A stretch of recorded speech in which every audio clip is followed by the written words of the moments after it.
जब एक आम आदमी मरता है उसका क्या होता है? आमतौर पे हम यही कहेंगे भाई वो मरता है फिर जन्म ले लेता है, लेकिन गुरुदत्त तो ऐसा नहीं बोलते। गुरुदत्त कहते हैं कैसे बताऊं तुम्हें, वो सारी बातें ज्ञान की बातें हैं। मरने के बाद ये होता है वो होता है। जब तक मैं अपने गुरु से नहीं मिला था मुझे ढेर सारा ज्ञान था, लेकिन अब सारा ज्ञान भी मेरे को सपना ही लगता है। अब मैं खुद को जानता हूँ, अब मेरे अंदर में ना ही तो कोई जन्म है ना ही तो मौत, केवल एक प्योर बीइंग है।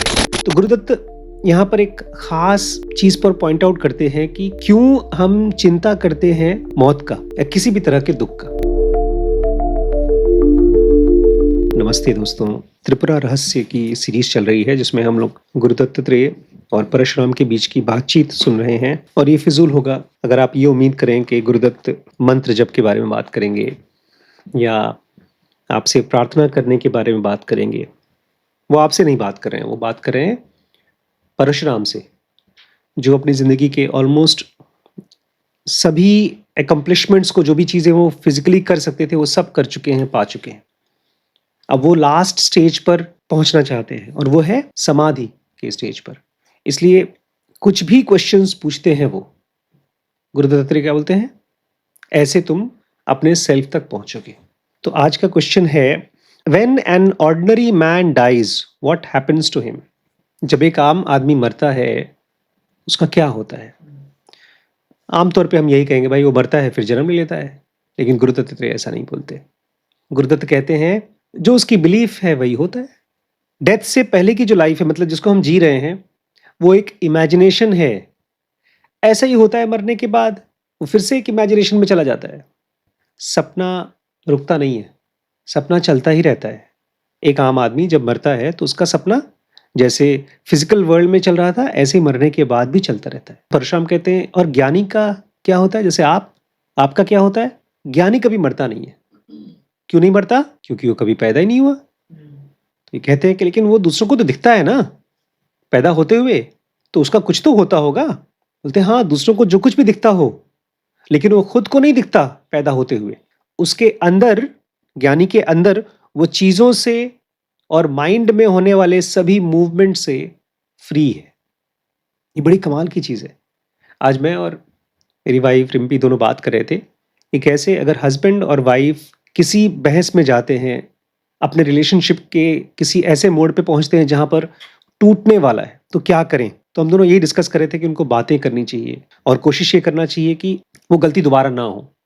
एक सिंपल रूल फॉलो करें कि हम अपने आप को ऐसी कंडीशन में डालें ही ना कि वो गलती दोबारा हो। लेकिन वो कंडीशन कैसे आएगी? तब तक नहीं आएगी जब तक हम इस माइंड के ऊपर डिपेंडेंट हैं। जब तक फिजिकल वर्ल्ड की बाहर की चीज मुझे डिस्टर्ब कर सकती है, कोई भी रिश्ता टूट सकता है, खत्म हो सकता है। केवल एक ही चीज है जो सभी रिश्तों को मजबूत बना के रख सकती है, और वो है इनर स्पेस, इनर साइलेंस। बोलते लेकिन आप कम से कम एक आदमी जो मरता है उसको आप कह रहे हैं कि ठीक है वो एक इमेजिनेशन में होता है, ठीक है, लेकिन आप भी तो पिछले कई जन्मों में पैदा होते थे, मरते थे, पैदा होते थे, मरते थे, लास्ट में जाकर के आप एनलाइटन हुए। तो उस अनुभव से बताइए कि क्या होता है जब एक आदमी मरता है। तो मुझे वो लिटरली, ठीक है इमेजिनेशन होता है, लेकिन फिर भी मुझे जानना है कि उस इमेजिनेशन के अंदर क्या होता है। कहते हैं मैं कैसे बताऊं तुम्हें, वो सारी बातें ज्ञान की बातें हैं। मरने के बाद ये होता है वो होता है। जब तक मैं अपने गुरु से नहीं मिला था मुझे ढेर सारा ज्ञान था, लेकिन अब सारा ज्ञान भी मेरे को सपना ही लगता है। अब मैं खुद को जानता हूं, अब मेरे अंदर में ना ही तो कोई जन्म है ना ही तो मौत, केवल एक प्योर बीइंग है। जब मैं प्योर बीइंग कहता हूं ना, तो इसको महसूस करने के लिए 2 सेकंड के लिए शांत होकर इस बॉडी को फील करें।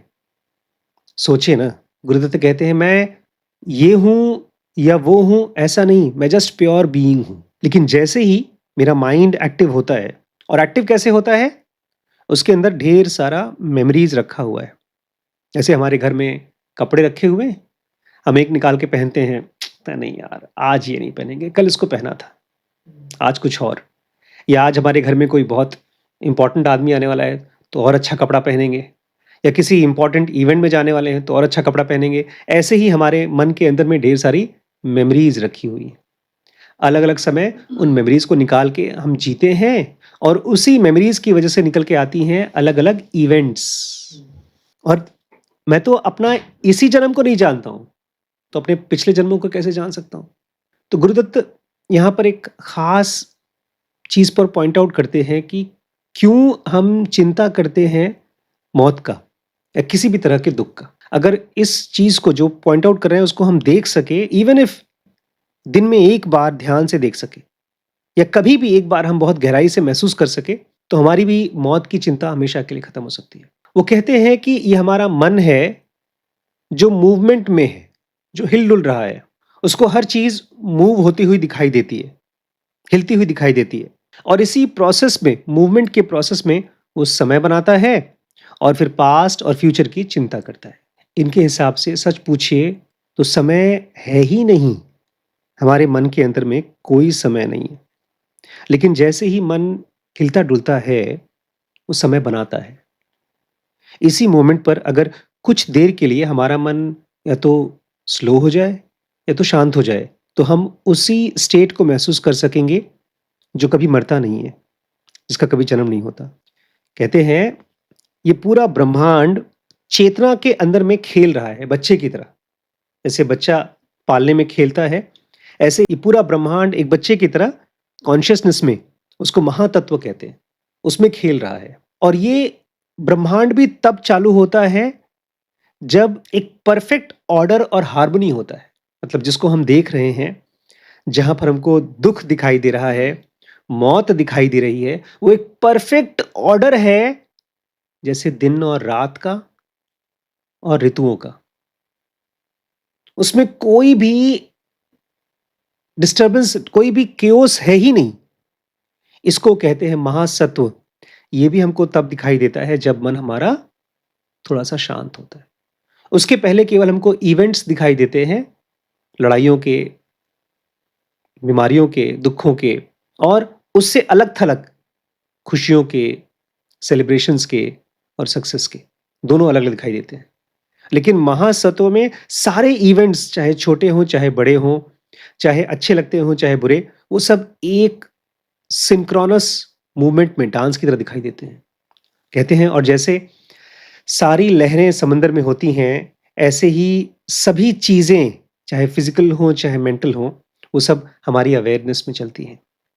इसलिए ज़रूरी ये नहीं है कि लहर कैसी है, बड़ी है कि छोटी है, कब आई, कब जाएगी, वो पैदा कब हुई, मरेगी कब। ज़रूरी क्या चीज़ है? अवेयरनेस, जिसके अंदर ये लहर निकलती है। इस अवेयरनेस का कंटेंट उतना इम्पोर्टेंट नहीं है। इसलिए उनका एक इंस्ट्रक्शन है, बहुत ही प्यारा और सिंपल इंस्ट्रक्शन है, जितना हो सके अपने अवेयरनेस को गहरा करो और ब्रॉडन करो, फैलाओ और उसके बाद जितने भी ब्रह्मांड में ब्लेसिंग्स हो सकते हैं, अच्छाइयाँ हो सकती हैं, वो तुम्हारे पास आएँगी। तुम यहाँ पूछते हो कि मरने के बाद क्या होता है? हमारा क्या होगा? क्या हमारा परम तत्व हमको मिलेगा? तुम्हें कुछ करने की कोशिश ही नहीं करनी है। बस अवेयरनेस को गहरा करते रहो, बढ़ाते रहो और तुम्हारे पास सब कुछ अपने आप एफर्टलेसली और नेचुरली ऐसे आएगा, जैसे सुबह धूप निकलती है और रात को चाँद निकलता है। और कहते हैं ये अवेयरनेस कोई छोटी-मोटी चीज़ नहीं है।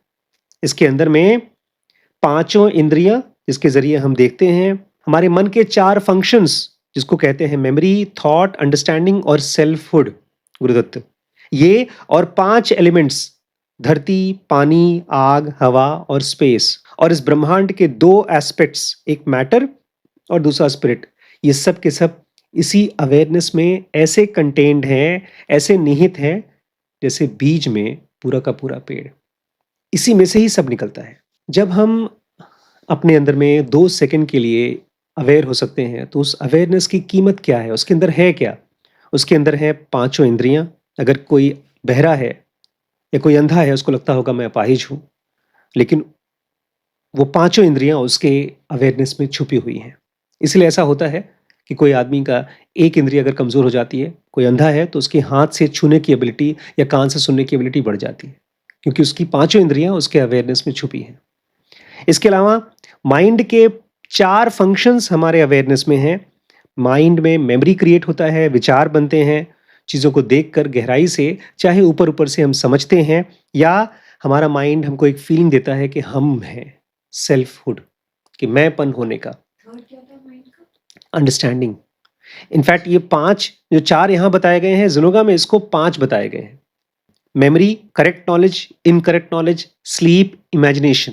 Memory, correct knowledge, incorrect knowledge, sleep and imagination. इसको यहाँ पर 4 के नाम से देते हैं, memory, thought, understanding and selfhood.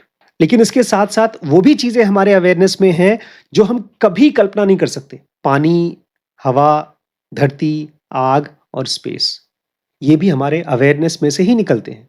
इसलिए जब रात को हम सोते हैं, तो हम अपनी अवेयरनेस में से ये पूरा ब्रह्मांड एक स्वप्न के रूप में दुनिया में बना देते हैं। एक बार मैं बहुत गहरे सपने में था और नींद में एक सपना दिख रहा था कि मैं पानी में हूँ। लेकिन तब तक मैं जग गया, मतलब सपने में जग गया और मुझे ध्यान आया कि पानी में हूँ और मैं सो रहा हूँ तो सपना होगा। और अगर सपना है तो मैं साँस भी ले सकता हूँ। ऐसा एक सपना देखा मैंने और पानी में ही साँस लेने लगा मैं। तो ये सारे के सारे पाँचों एलिमेंट पानी में हैं। इसके अलावा 2 रूप हैं क्रिएशन के, जो भी चीज़ें हमको दिख रही हैं। एक है मैटर और दूसरा है स्पिरिट। ये सब के सब अवेयरनेस में ही छुपे हुए हैं। इसमें से ही निकलते हैं। लेकिन इसके बाद एक क्वेश्चन फिर से पूछते हैं।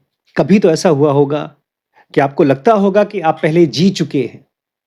आपको बिलीफ होता होगा कि आप पहले जी चुके हैं। उसका आंसर बहुत बड़ा है दोस्तों। मैं चाहता नहीं हूँ कि आज मैं इसको कवर करूँ, कल मैं इसको डिटेल में आपके साथ कवर करूँगा। गुरुदत्त बार-बार हमको पॉइंट आउट कर रहे हैं, हमारे उस एलिमेंट के तरफ जो कभी नहीं मरती है और हम हैं जो एक छोटे बच्चे की तरह खिलौने की तरफ उनसे पॉइंट आउट कर रहे हैं कि मुझे खिलौना बताओ कि कैसे चलेगा। वो हमको बता रहे हैं कि तुम एक ऐसा इंसान हो जो उस खिलौने से बड़े हो। खिलौना तो कल टूट जाएगा लेकिन तुम रहोगे।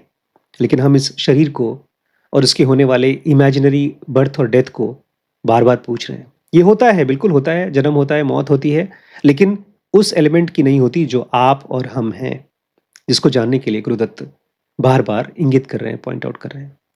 कल और पढ़ते हैं।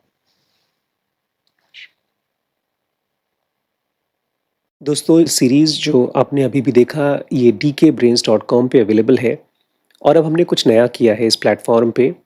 इसका स्ट्रक्चर हमने पार्ट्स में डिवाइड किया है क्योंकि बहुत से लोग हैं जो हमारे कोर्सेज़ ट्राई करना चाहते थे लेकिन नहीं कर पाते थे फ़ीस की वजह से। तो हमने एक ऑप्शन चालू किया है जो फ्री है। अच्छा, उसके बाद अगर आपको लगता है कि नहीं मुझे अब पेड कोर्स करना है और फाइनली अगर आपने डिसाइड कर लिया है कि आप हमारे साथ लंबे समय तक चलना चाहते हैं, तो एक ऑप्शन है ग्रो, जिसमें हमारी सारी सीरीज़ आपको अवेलेबल है थ्रू आउट द ईयर।